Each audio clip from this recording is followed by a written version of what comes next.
where your head at? Dang, don't wanna talk business. I guess I gotta be the one to see the summer. Who really in this? We so fed up. My life 10 up. Your time been up.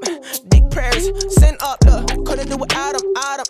Glad that I found him. Crowd really wildin'. I'm kicking it, shining. If your Bibles open up, 1 Thessalonians is where we're going to be for the majority of our time today as we start this series called Chasing Carrots. And really that hamster on the wheel is a perfect picture of how many of us live our lives, that we are in constant pursuit of something.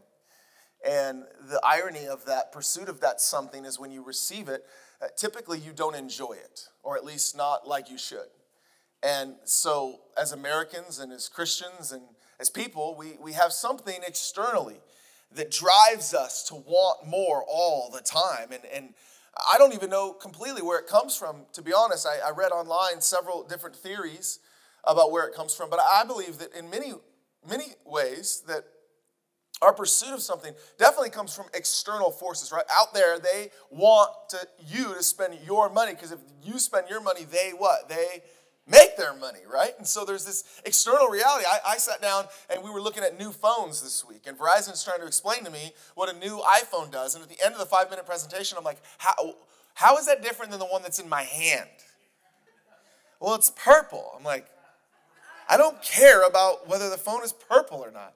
And yet he keeps going and going, and my wife's like, oh my gosh, I want the new one. And I'm like, what? And so there's this constant drive for more, right?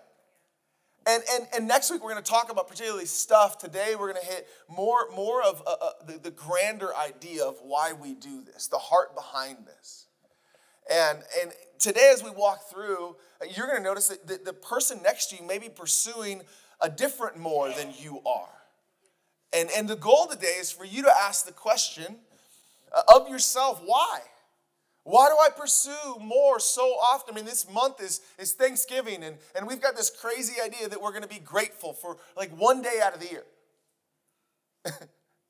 and the truth is, I don't know that exists in our everyday lives. There's somebody at the Thanksgiving table. It'll probably be one of the moms, right, in your table. I'm sure this is going to happen. This happens at my table every year. Maybe it's just me. And the mom will say, hey, we're going to go around the table. You know what I'm talking about? And immediately, everybody else at the table, except for the couple ladies, are like, yay, we're gonna have this intentional moment of gratitude. And everybody else is like, oh my gosh, the turkey's hot, And we're going around the table, and somebody will start sharing, and it'll come right before you. The person right before you will share that one thing. You're like, okay, I found something I'm grateful for. And then it'll get to you and be like, the person shared the one thing I was going to share. Oh, so you're grateful for one thing in your life? And anybody ever, just my house? Anybody else ever gone through this? I hate that whole thing. Every year I hate it. And part of the reason I hate it is because why? Why in the world do we have to be forced to consider what we're grateful for? Where does that come from? Where does this longing for constantly more in our lives? And yet then when we actually receive, right, we set goals, we meet goals. Did we enjoy the goals we meet? We set something, a vacation out, and we go on that vacation, and once it's over, we probably start planning the next one. We have a bank account number we want to reach. Here's the deal. None of these things are bad in and of itself. The question is, do we actually enjoy? Do we actually feel grateful for? Do we settle into the reality that what we're striving for actually adds value to our lives? And if it adds value to our lives, is there proof of that? Do we feel that? Do we live out that? Or is it true that possibly that it's not really the marketers and the consumerism that is putting that in us, it's more that they're exposing what is already in us? That there's something deep in you, there's something deep in me, in us, that longs for more because we're not settled with who we are. And over the course of the next 3 weeks, if that's you, I pray that you would be here. So today we talk about just this general concept and connecting the external reality with the likely internal reality. Next week we're going to talk about the constant pursuit of more stuff, more money. And then the third week we'll talk about this crazy thing called perfectionism and how it can so often ruin our joy. And as we unpack this today, I want to begin just by asking you a question. And it's on your note sheets. If you have those, you can get those out right now. And I worded it very particularly for you and I to consider, and that is this. Would you rate, as we begin this series, your level of daily contentment? I'm not necessarily saying happiness here. I'm not necessarily saying your joy here. I'm asking particularly your level of contentment. And what's fascinating about our culture is contentment is most often seen as a negative thing. You gotta pursue more. You gotta want more. You gotta get more. You gotta, right, like that. If you want to be great. If you want to be great. And we have this idol of greatness, this idol of reaching your full potential, which means every day you got to wake up and maximize every moment to make the most money, to get the most fame, to have the most success, and not enjoy it in the process. And we wonder why we're not settled in our soul as we continue to chase the next thing. If you were to rate your daily contentment, where would it be? The goal is not to pursue more things, not to convince you to not pursue more things. The goal is to enjoy what you're pursuing. The goal is to find gratitude when you achieve it. The goal is to find partnership with God in your daily activities. The goal is to connect your behavior to your identity. The goal is for who you are to be made up in a very pure, real, meaningful reality. Listen to what Paul writes. Hopefully you've come up with your number. But as we walk through this series, I want to begin with a letter that Paul will write. And Paul's an interesting character in the New Testament scriptures. In fact, most of what we get in the New Testament is from him. He's a dynamic, primary New Testament author. And he starts these communities of faith just primarily north and northwest of where Jesus lived. And one of those communities is the one we're going to read right now. And he'll start these communities, he'll disciple people, he'll leave leadership. And then once he leaves, he typically writes a letter and sends it back to the community. And this letter becomes an anchor that they keep going back to. And the letter that he'll write to this community, in the heart of it, in chapter 2, verse 4 says this. On the contrary, we speak as those approved by God. And on the contrary, he's just walking through all the world has to offer there. On the contrary, we speak as those approved by God to be entrusted with the gospel. The gospel is that story of Jesus. That God sent his son out of the perfection of heaven into the messiness of this world to live the life that you and I could not live. Ultimately to die on the cross as a sacrifice because you and I are separated from him and justice had to happen. And then he dies and comes back from the grave. It's the Easter story. And in conquering death, we're now invited into a relationship with God, not based on what we did, based on what he did. That's called the gospel. And at first it happens to us, but then look, it doesn't just happen to us. Look, it's entrusted to us. So we speak as those approved by God because of the gospel, and as a result of that, we're entrusted what? With the gospel. He continues to write, this is a community of believers. We're not trying to please people, but God. Maybe if you have a pen, you want to circle, highlight, underline that. We're not trying to please people, but God, who tests our heart. Let me unpack this just for a second because there's a tremendous amount of irony in this reality. Number one is that if we're honest, we're really, really good about giving this advice to everybody else. When our kids struggle at school, we know what to say to them. We know how to tell them that their identity isn't wrapped in his or her opinion of them, that they really don't even know you that well. But we're really, really good about explaining that, but then we go and live our lives wrestling with this. We won't say that out loud because we know how ridiculous it sounds to say out loud that somebody else's life and their success makes us envious. Where does that come from? Because we don't have what they have. Where does that come from? Where does that stem from? It stems from something internally that doesn't feel like they're enough. Because if you were enough, you wouldn't worry about somebody else's success. When somebody else thrives or succeeds, or when somebody else says something to you, right, and it pierces who you are, and you sit with that thing for days and days and days. Where does that come from? Why do those words mean so much to us? And sometimes it's because we love them, but sometimes it's just because there's something unsettled in us. We know how to give that advice. But if we're honest, if we evaluated likely any one of our lives, that I think that we would see that much of it is trying to please people, some of which we don't even know. And then the flipping that and saying, hey, here's a God who we really should be the ones that we're trying to please. And the irony of that is he knows us intimately. The truth is most of the people that you're worried about their opinion of don't really know you. Even if they think they do, they don't really know you. Not like God knows you. And he knows you. Like he really knows you. And that may scare you. But then it says that he tests your heart. And here's what that means. The God that knows you allows that you to go through circumstances in your life to see if there's an alignment with what you say and how you live. That's what it means to say he tests your heart. That you and I, we love to talk. We love to talk about the things we believe. We love to talk about the things we've achieved. We love to talk about the things we're going through.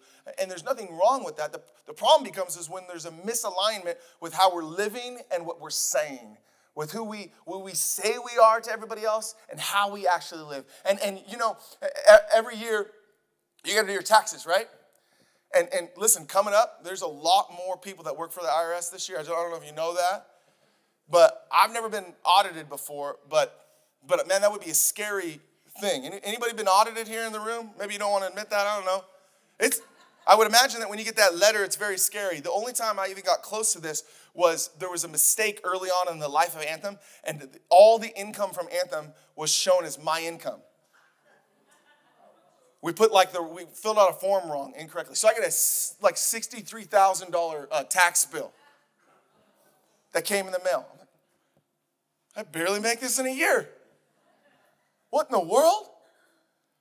And once I figured out what was happening, finally I was like, oh, the deep feeling in my throat, finally went away, and I realized, okay, I'm going to be okay. We're going to be okay. But I would imagine that getting audited from a tax situation is really stressful because you're thinking through like, hey, did I fill out that correctly? Was I totally honest? If you're not honest, you're really scared. Because what's happening is they're going to align what you say you made with what?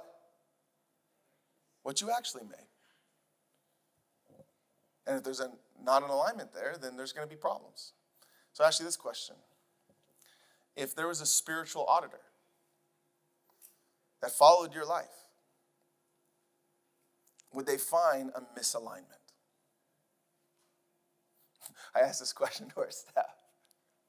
One of our young staff members that I won't name, but you know who he is. He says to me, he takes a deep breath, and he goes, well, to answer that question, I have to answer your question with a question. I'm like, okay, philosopher. He said, would I know that they're following me? Did anybody think that prior to me saying that? Because the answer to the question, would the spiritual auditor find an alignment between what you state and how you live? And the question he's asking very purely and very honestly, I would know how to pretend. Because we do that every day. But if a spiritual auditor was sent to evaluate your life without you knowing, what would he or she find? If you had a meeting at the end of this 3-day journey And they sat down and they evaluated your relationships and how you spent your time and how you spent your money and ultimately like the words that you use and the way that you drive. Actually, no, let's leave that one out. But all of the things in your life, would there be an alignment? Or would there be honest conversations about, hey, I just want, these are the things that you're saying, these are the things that you're doing, and there seems to be a massive disconnect here. And I think that as Christians, we have the benefit of having the Holy Spirit with us, which means the Spirit of God who lives inside of us, who has called us to guide us into all truth. That's what the Bible teaches, that guide us into all truth. That means the truth about God, the truth about yourself, the truth about how you should treat other people. We should be the most self-aware people in the room. And can I be honest with you? Sometimes Christians are the least most self-aware people in the room. And that's because oftentimes we're trying to please people and slap God's name on it. And ultimately the circumstances of our lives are testing what we're saying and trying to expose the misalignment so that by God, in His grace, we can become who we say we are. That's the goal. Because the external pursuits really, really evaluate or expose an internal truth. We continue. We were not looking, skipped a verse. You know we never use flattery. If you've read anything about the Apostle Paul, you know the guy didn't struggle with flattery. He was pretty blunt and to the point. He just said it like it was. And so he's reminding them that, listen, I don't have a crooked measure here. And he's saying this because a lot of times religion was used to ultimately gain wealth or gain success or gain power or gain control. And he said, listen, I don't have an agenda here. And you've seen that in my life. You can evaluate my life and see there's no misalignment with what I've said, what I've taught you, right? Follow me as I follow Christ. That's a bold statement that comes from a guy that knows his heart is in the right place. You know we never use flattery, nor do we put on a mask to cover up greed. God is our witness. Paul's saying, listen, I know I'll stand before the Lord one day. And I'll know that the whole gig will be up. Every mask I ever put on will be up. Every lie I ever told myself and everybody else will be up. The truth in its whole reality will be seen. I'll see it. He'll see it. And I'll stand in account for that. And he's just saying, listen, God is our witness. I don't have any impure motive. I'm just wondering, like, if we live for that moment, if that was the driving force behind decisions we made, that was the driving force behind relationships we had, that was the driving force that one day you will stand before your Maker who gave you everything that you have. Your time, your giftings, your talent. You're going to stand before that guy. And he was just going to say, hey, what'd you do? What'd you do with what I gave you? If that became the driving force behind our lives, I think things would change. And here's Paul just saying, listen, God is my witness. I'm in this for the right reasons. Verse 6, we were not looking for the praise from people, not from you or anyone else, even though as apostles of Christ, we could have asserted our authority. I'm not looking for money. I'm not looking for control. I'm not looking for power or authority. I've come to you and I'm begging you to realize that you're approved by God. And as a result of that approval, I'm entrusting the gospel to you for you to carry that in your community. But you're going to get sideways if you forget. You're going to get sideways if you start to manipulate. If you're not honest with who you are. So I had you rate your level of daily contentment, and maybe you have a number up there. I'll probably put mine, if I'm really honest in this season of my life, probably in the middle, 4 or 5. I think I struggle daily for contentment. Share this story. It's going to be weird for you to hear this from your pastor, but I think it's important for you to know the things that I struggle with. If you've ever started a business, you may be able to relate to some of this, but when we started our church, I had a number in my head. It wasn't from God. It was from me. I created it. It was the number 200. And when we got to 200 in attendance, I just felt like that meant we were sustainable. And we were coming off of another church, and I really just sought sustainability. And a lot of that is pure, if I'm honest with you. Not all of that was bad. I wanted the church to work. I wanted it to be successful. I wanted to do what God had called me to do in the life of the church. We were baptizing people. People were getting into community. People were meeting their maker. And those were all good things. But for whatever reason, this number 200, there was something impure about it. And I can see that now looking back. And when we went to 2 services, we hit that number once, twice, 3 times. And immediately, it was like I went into something I couldn't describe. I'm a happy-lucky guy. I kind of live with not a whole lot of worries in my life. Up until planting the church, you heard me say this, I had never experienced anxiety, not to my knowledge, never experienced a deep depressive state. But after the hitting 203 times in a row, boom, something came over me. And I would now be able to tell you that I fell into a depressive state. Because after we hit those numbers, I immediately began strategizing towards the next number. And that's when it hit me. When will it ever be enough? Is that what this journey is about? Is that what all this sacrifice is about? And I knew that deep in my soul, it wasn't what it was about. And yet I also knew that ingrained in my flesh was some impure motives on why I was doing what I was doing and why I was seeking what I was seeking.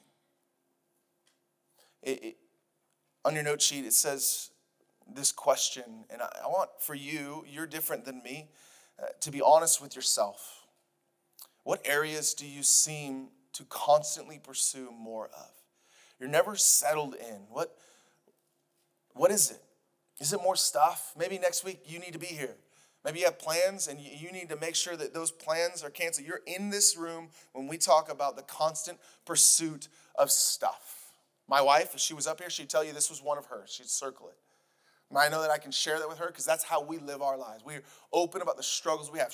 When she gets sad, she goes to Target. She comes home, she's like, it's 30% off. And I'm like, that means it was 70% on. But we save so much money. And I'm like, then why when I look at our bank account is the numbers red? And I'm pretty sure green means it came in and red means it went out. And all the men said, guys are like, don't bring me into this. Don't bring me into this. This is you and your wife. But we've worked through that, and there's some things that she's unpacking that I'm not at liberty to say, but there's a reason that she's trying to figure out why that is a coping mechanism for her. And why no matter what happens, there's an unsettled reality. It's never enough. That's not mine. That would be more hers. The next one would be more me. It would be more success. It doesn't seem like I ever get to a place where I'm just content with where I am. It has to be more. Maybe you can relate to that you wanted a promotion, you got that promotion. In fact, when you look back, you got a lot of promotions, and yet you don't sit any more satisfied than when all of those promotions existed. Why? You prayed for that thing. You worked for that thing. You showed up early for that. And now you have it. Are you feeling the beauty of any of it? More. No, because you got more. And everything in the world is telling you get more. Reach your full potential. And if you settle for a moment in contentment, you'll never get there. Let me tell you, I'm not sure where that comes from. I just know where it doesn't come from. It doesn't come from heaven. I'm not telling you to pull back on what you're pursuing. I'm saying to enjoy it. I'm inviting you to enjoy what you're pursuing. I'm inviting you to partner with God along the journey and celebrate milestones along the way. So that when you get certain places, you actually get to enjoy the fruit of the labor and ultimately the grace that got you there. Maybe for you it's more validation. Maybe it doesn't matter how often people praise you. It doesn't matter how often people are saying kind words. You can hear 700 compliments, one critique, and you're in your bed for the day. Nuzzling up like, I'm just not good enough. Right? This is another one I would circle. I'm 2 for 3 so far, if you're counting. This is another one for me. I don't know where it comes from. I know what I believe theologically, but there's some level that intellectually that I can't fully, it doesn't go from my head down to the depth of my soul. What I need to believe about God, about myself, about the world around me, that I need validation from other people. Or how about this one? More security, right? You just keep getting more Ring doorbells. You got to buy the Volvo because you read that had the best safety rating. You got to wrap your kid in bubble wrap, right? You got a first aid, and then inside the first aid, you have another first aid, right?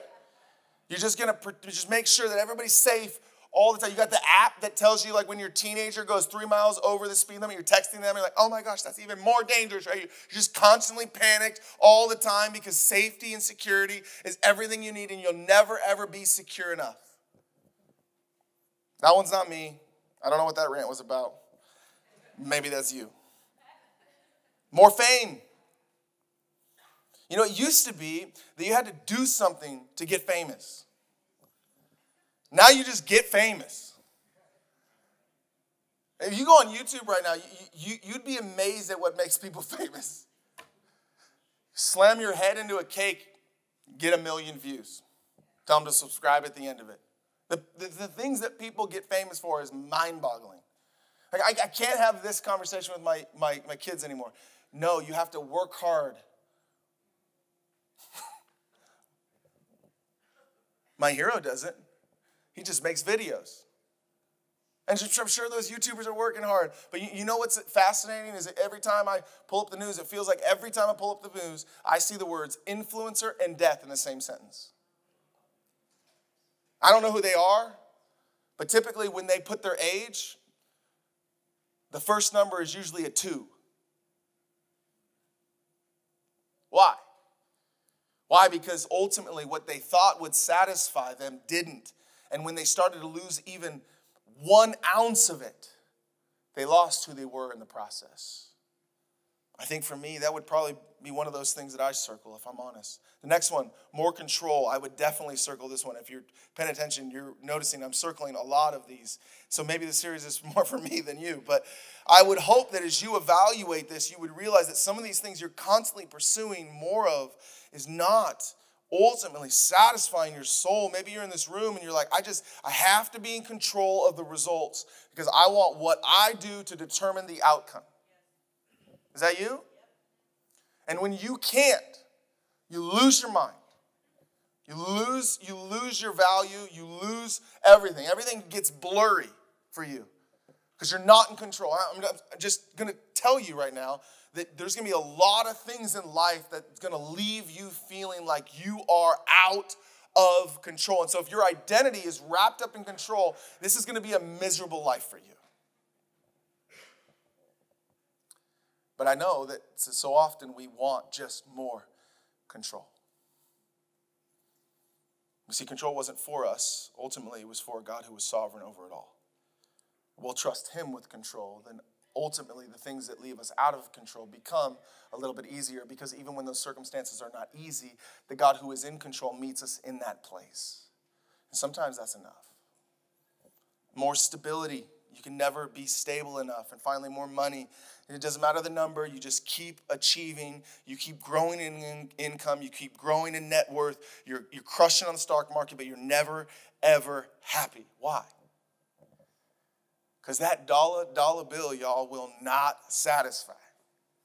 And you know it won't. There's something in you that knows it won't. But you keep pursuing it because you know nothing else. I want to ask you a couple of questions today that will help unveil maybe some of the things that you need. The goal today is for you to search. maybe more importantly, for you to invite God to search. It's what David will write in this beautiful psalm of Psalm 139. Search me, O God. He'll go through all of the ways that God made him in his mother's womb. At the end of it, he'll close the psalm the same way he started it. Search me, O God. An invitation for God to reveal the things that you may not see, so that you can ultimately surrender them to him and watch how he begins to settle the soul and rebuild what you're pursuing. A couple questions for you to ask. Number one, who is the focus of your pursuit? Who is the focus of your pursuit? John 3:30, John the Baptist, a crazy guy that came right before Jesus, actually his cousin, has an incredible ministry. He's out in the wilderness and he's preaching, and people start to come to him and come to faith. And then Jesus shows up in the scene, and he has this opportunity that he can compete with Jesus and have a rival ministry of Jesus, or he can do what he came to do, which is set the scene for God in the flesh. Here's what he says in light of that. He must become greater. I must become less. If the focus of your life is to make you greater, you're going to be deeply unsatisfied, because that's not why you were made. That is not why you were made. You were not made for glory. You were made to glorify the one who is worthy of glory. Your life is meaningful because he made you. Your life is meaningful because he sustains you. Your life is meaningful because he is the one that shapes you and molds you and ultimately pursued you. And I hope in the room it's true for you that he saved you. That's why you're here. Who is the focus of your pursuit? To continue in verse 31, the one who comes from above is from above. The one who is from the earth belongs to the earth. That speaks as one from the earth. Listen, you can, again, you'll hear me say this over and over and over again, but you can do as much as you can on this side of heaven and have the most successful human existence ever known to man, and yet you will still leave the world the same way you came into it, with nothing. Who is the focus of your pursuit? Number two, what is your motive? It's very difficult to answer this question, but what is the motive of your pursuit, or of the pursuit you're in? What is your motive of the pursuit that you're in? Jeremiah, the prophet, will ask this question and remind us, he'll remind us of this. Listen to what it says. Jeremiah 17:9. The heart is deceitful above all things and beyond cure. Who can understand it? Will you acknowledge in the room that your heart has led you astray oftentimes in your life? If you were to think back to the poorest decisions you've made, more than likely you can connect it to a feeling that you had. The Bible calls this your heart. And the world will say, follow your heart. And I'm telling you, that's the stupidest advice you can take. Because you and I, we need wisdom beyond how we feel in the moment. And I'm going to ask you in this room for you to really, really dive into what is the motive? What are you pursuing right now in life? What's the motive behind it? Does that come from a pure place, or does that come from a void you're trying to fill? Because I'm saying whatever you're pursuing cannot fill the void. And you're going to have to be really honest with yourself on this one, because you've probably lied to yourself so many times in this subject. You may even need to bring outside counsel and give them permission to ask you questions, so you can reveal what your motive is for what you're pursuing. And finally, number three, and the band, you guys can load on this one, is God's approval enough for you? You're trained in church to just yell Jesus, right? Since you were a kid, no matter what the question was. Right? Like, hey, describe, what animal am I thinking of? It's brown, it's got teeth, it climbs trees, it jumps out of the tree and lands on its feet. Well, it sure does sound like a squirrel, but I'm in church.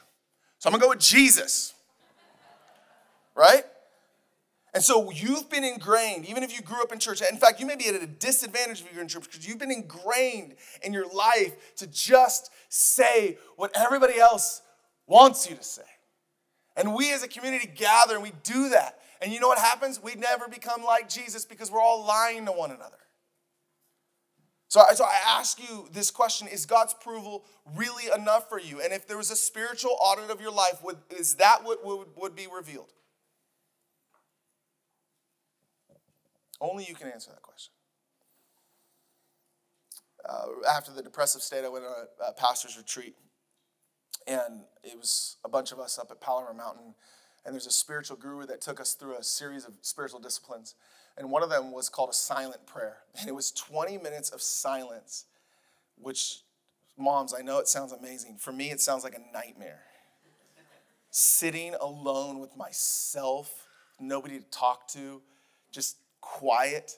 And the idea here was that you had to pick a characteristic of God, and every time you got distracted, you would just go back to that characteristic over and over and over again. And the first minute, I must have said the word that I chose, which was Father, because it was meaningful to me. God's been a father in my life. He's been somebody that constantly speaks wisdom and love and care and nurture in seasons where I needed it so much. So that word I just said, I must have said it 100 times in the first minute. And I go on, and all I can think about is every movement every other guy in the room is making. Like one guy would sit up, and why is he sitting up? Is it not working for him? It's not working for me.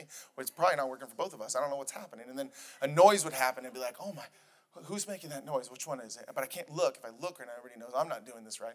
And then the lights flicker, and I'm like, his lights flickering. Am I having a heart attack? And so I'm just going through all this stuff, right? I'm so distracted. I'm so distracted from being distracted that I don't even know what even happened. Father. And about between the 15 and 17 minute marker, boom, all of a sudden there's a really, really powerful image. And it almost feels like the image has a filter on it. And I'm in a field, and I don't really know where this field is, but I got tall wheatgrass, almost hip height. And there's a shack on the left-hand side. And in front of me, my boys just go running. And the two boys, Cash and Brooks, they're probably 4 and 5 at the time. And they're just running in front of me, and I can hear, kind of in a weird auditory way, just them laughing and kind of bumping each other and laughing. One of them falls down and gets up, and they're just having a great time running through this field. And I'm sitting back as a dad, and I'm kind of trying to catch them, but I'm also good if they just keep going. And I'm just at peace. And at first, the first thought is how much I love them. And then God's like, are you kidding me? You know why I gave you that? So you would know how much I love you. But you keep chasing a number. And I'm telling you I love you. I'm telling you we're going to spend forever together. What are you running for? Maybe what are you running from?